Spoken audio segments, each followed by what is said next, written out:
आजच्या कृषी क्षेत्रातील मोठ्या बातम्या, शासनाच्या घोषणा, अनुदानातले बदल, खरेदी धोरणे आणि बाजारभावांमधील हालचाल सर्व काही तुम्ही पाहणार आहात एका व्हिडिओच्या माध्यमातून। प्रकल्पांच्या भूसंपादनासाठी आता मूल्यांकन समिती मोजणीनंतर केवळ एका आठवड्याच्या आत झाडे, पिके, विहिरी या मालमत्तांचे मूल्यांकन होणार। खासगी जमिनींचे भूसंपादन करताना मालमत्तांच्या मूल्यांकनास वेळ लागत असल्यामुळे अनेकदा भूसंपादनाचे निवाडे रखडतात। यामुळे प्रकल्पाचा खर्च वाढतो आणि कामही लांबणीवर पडतंय। ही बाब लक्षात घेऊन राज्य शासनाने 2013च्या भूसंपादन कायद्याअंतर्गत ही समिती गठीत केली। शरद पवारांनी राज्यसभेत येण्यासाठी सर्वांचा आग्रह, बारामतीची पोटनिवडणूक बिनविरोध व्हावी, सुप्रिया सुळे यांचं मत। वेळ पडल्यास दिल्लीतील काँग्रेसच्या मल्लिकार्जुन खरगे आणि राहुल गांधीशी यांच्याशी बोलेल, असे राष्ट्रवादी काँग्रेस शरद पवार गटाच्या नेत्या सुप्रिया सुळे यांनी सांगितलं।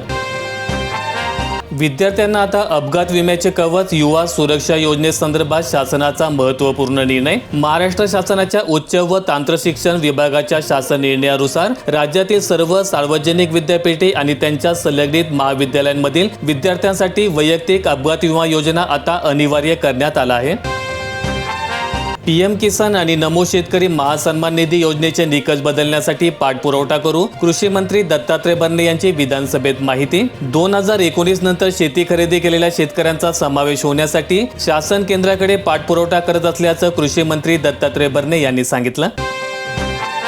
रोहिओ मजुरांची कोट्यवधींची थकबाकी अधिवेशनाआधी देणार, 6 महिन्यांचे 170 कोटी रुपये थकीत। रोजगार हमी योजनेवरील मजुरांची कोट्यवधी रुपयांची मजुरी थकल्याचा मुद्दा बुधवारी विधानसभेत गाजला। ही थकबाकी म्हणजे लज्जास्पद बाब असल्याचा घरचा आहेर भाजपचे आमदार प्रशांत बंब यांनी सरकारला दिला। पुणे नाशिक सेमी हायस्पीड रेल्वेचा मार्ग बदलणार, समिती नेमून अहवाल मागवणार, मुख्यमंत्र्यांची परिषदेमध्ये माहिती। केंद्र सरकारच्या बफर झोनच्या अपेक्षा आक्षेपामुळे प्रस्तावित Pune Nashik semi high speed railway मार्गाचा प्रकल्प रखडलाय। आता हा मार्ग बदलावा लागणार आहे आणि सुमारे 4 ते 5 महिन्यांचा कालावधी लागेल, त्यानंतर पर्यायी मार्गावर तोडगा निघेल, अशी माहिती मुख्यमंत्री देवेंद्र फडणवीस यांनी बुधवारी विधान परिषदेत दिली। आयुष्यमान वय वंदना कार्डसाठी सोलापूर जिल्ह्यात विशेष मोहीम, 13 मार्चपर्यंत ई-केवायसी पूर्ण करण्याचे उद्दिष्ट, आशा स्वयंसेविका व स्वस्त धान्य दुकानदार यांचा सहभाग। ही मोहीम 20 फेब्रुवारी 2026 ते 13 मार्च 2026 या कालावधीमध्ये राबवण्यात येणार असून कर्मचारी गाव, वॉर्ड, वाडी, वस्ती व शाळा महाविद्यालयांमध्ये जाऊन ई-केवायसी पूर्ण करणार आहेत। लाभार्थ्यांना अँड्रॉइड मोबाईलवर आयुष्यमान ॲप डाउनलोड करून कार्ड तयार करता येणार आहे।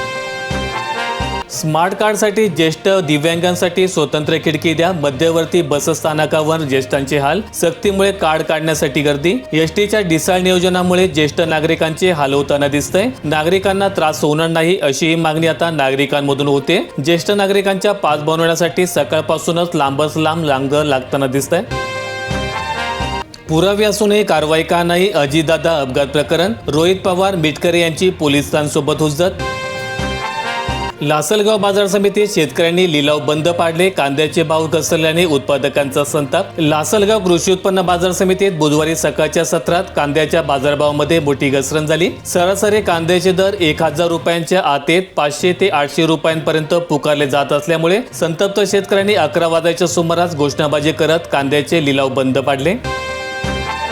सोलापूर जिल्ह्यातील मंगळवेढा तालुक्यात लाभार्थ्यांसाठी मोफत वाळूंचे वितरण, शासन निर्णयाची अंमलबजावणी, दर मंगळवार आणि शुक्रवारी वाळू मिळणार। पहिल्या दिवशी 31 लाभार्थ्यांना लाभ। घरकुलाच्या पायासाठी 2 ब्रास तर पुढील बांधकामासाठी 3 ब्रास अशी 2 टप्प्यामध्ये 5 ब्रास वाळू दिली जाणार आहे। लाभार्थ्यांची माहिती महाखनिज प्रणालीवर अपलोड करून आधार पडताळणीनंतर ई-चलन व वाहतूक पास देण्यात येणार आहे। ही प्रक्रिया दर मंगळवार आणि शुक्रवारी राबवली जाईल।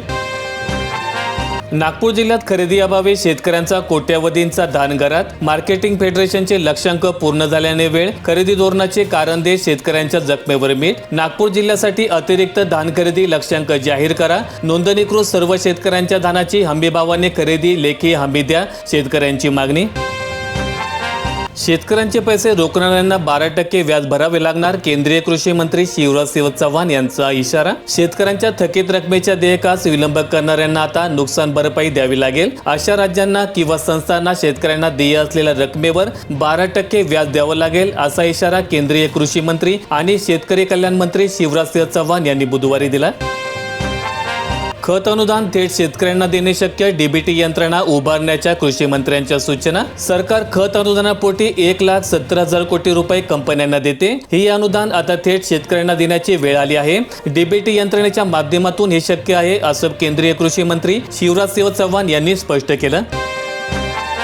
राज्यात 7.61 लाख टन हरभरा खरेदीला मंजुरी, उत्पन्नाच्या केवळ 20% उद्दिष्ट, केंद्रीय कृषी मंत्र्यांची घोषणा। केंद्र सरकारने देशात 23,07,000 टन हरभरा खरेदीला मंजुरी दिली, त्यापैकी राज्यात 7,61,000 टन हरभरा खरेदी होणार आहे। केंद्राचा रोयो निधी येताच मजुरांची थकबाकी देणार, गोगावले यांची ग्वाही। महाराष्ट्र महात्मा गांधी राष्ट्रीय ग्रामीण रोजगार हमी योजनेच्या निधीसाठी केंद्राकडे पाठपुरवठा सुरू असून निधी मिळताच तात्काळ रोजगार हमी योजनेचे पैसे मजुरांना वितरित केले जाईल, अशी माहिती रोयो मंत्री भरत गोगावले यांनी दिली। नांदूर मधमेश्वर जलदगती कालव्यातून आवर्तन सोडले, वैजापूर गंगापूरसाठी 23 दिवस पाणी सुरू राहणार, नियमानुसार पाणी वाटप होईल। सीसीआयची कापूस खरेदी उद्यापासून बंद, ऑनलाईन स्लॉट काही मिनिटात फुल, निम्म्याहून अधिक शेतकरी विक्रीच्या प्रतीक्षेत। भारतीय कपास निगमची कापूस खरेदी शुक्रवारी बंद करणार आहे, परंतु अनेक शेतकऱ्यांच्या शेतात अजून देखील कापूस वेचणी होण्याची प्रक्रिया बाकी आहे। या परिस्थितीत राहिलेला कापूस विकायचा कुठे, असा प्रश्न यामधून निर्माण झाला आहे। राज्य शासनाने शेतकऱ्यांचा विचार करून मुदत वाढवण्याचा निर्णय घेण्याची आवश्यकता आहे। उन्हाळ्याची चाहूल, पाणी टंचाईचे संकट, नागपूर जिल्ह्यात जलाशयामध्ये 68% पाणीसाठा, नागपूर विभागामध्ये 23% पाणी वापर। घरकुल लाभार्थ्यांना 3 वर्षांपासून निधी नाही, वडेट्टीवार यांनी सरकारला दारेवर धरलं। 3 पावसाळे झाले, लोक कुठे राहत असतील याचा विचार करा, सरकार म्हणून जनाचे नाही तर किमान मनाची तरी ठेवा, अशा शब्दात वडेट्टीवार यांनी संताप व्यक्त केलाय।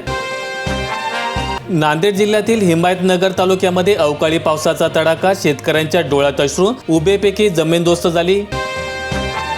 दुष्काळात उजनीचा मृतसाठा वरदाई, राज्यातील प्रमुख धरणाच्या तुलनेत सोलापूरची वरदायिनी असणाऱ्या उजनी धरणामध्ये सर्वाधिक 63 TMC इतका मृतसाठा आहे। एवढा प्रचंड प्रमाणात मृतसाठा असणारे उजनी हे एकमेव धरण आहे। छत्रपती संभाजीनगर जिल्ह्यात 230 गावांमध्ये पिकांचे नुकसान, दोघांचा मृत्यू। मराठवाड्याला अवकाळी पावसाचा तडाखा, अधिकाऱ्यांनी बुधवारी दिलेल्या माहितीनुसार आयुक्त कार्यालयाच्या प्राथमिक नुकसान अहवालानुसार बीड, लातूर आणि नांदेड जिल्ह्यात अंदाजे 19,000 हेक्टर क्षेत्रावरील पिकांचे नुकसान झाले असून 27,000 पेक्षा जास्त शेतकऱ्यांना प्रभावित केलं आहे। हमीपत्रामुळे केरोसिन लाभार्थी वंचित, आकडा निरंक दाखवला, दुसऱ्यांदा मागणीमुळे अडचण, बिगर गॅस धारकांवर अन्याय। राज्य सरकारने 2018 मध्ये शहरातील बिगर गॅस धारकांकडून हमीपत्र भरून घेतले, त्यानुसार त्यांना केरोसिन दिला जात होता। आता परत नागपूर पुरवठा अधिकाऱ्यांकडून राज्य सरकारची सूचना नसताना देखील सर्व परिमंडळ अधिकाऱ्यांकडून असे हमीपत्र भरून घेतले जात आहे। अर्ध्याहून अधिक शेतकऱ्यांकडे अद्यापही कापूस शिल्लक, खासगी दर घसरले, सीसीआयकडून प्रतिसाद नाही। अजूनही अर्ध्याहून अधिक शेतकऱ्यांकडे कापूस शिल्लक आहे, त्यामुळे अडचणीत सापडलेल्या शेतकऱ्यांना दिलासा मिळावा म्हणून मुख्यमंत्री देवेंद्र फडणवीस यांनी सीसीआयला पत्र लिहिलं। गेल्या 5 दिवस लोटल्यानंतर देखील या पत्रावर सीसीआयकडून कुठलेही उत्तर आलेले नाही। 14 वर्षांखालील मुलींना मोफत मिळणार HPV लस, खासदार ओमराजे निंबाळकरांच्या पाठपुराव्याला यश, आरोग्य सेवेच्या दृष्टीने केंद्र सरकारचे महत्त्वपूर्ण पाऊल। व्हिडिओ आवडला असेल तर लाईक करा, शेअर करा आणि अशा दैनंदिन शेतकरी बातम्या अपडेट्स मिळवण्यासाठी सबस्क्राईब करून बेल आयकॉनचं बटन दाबा।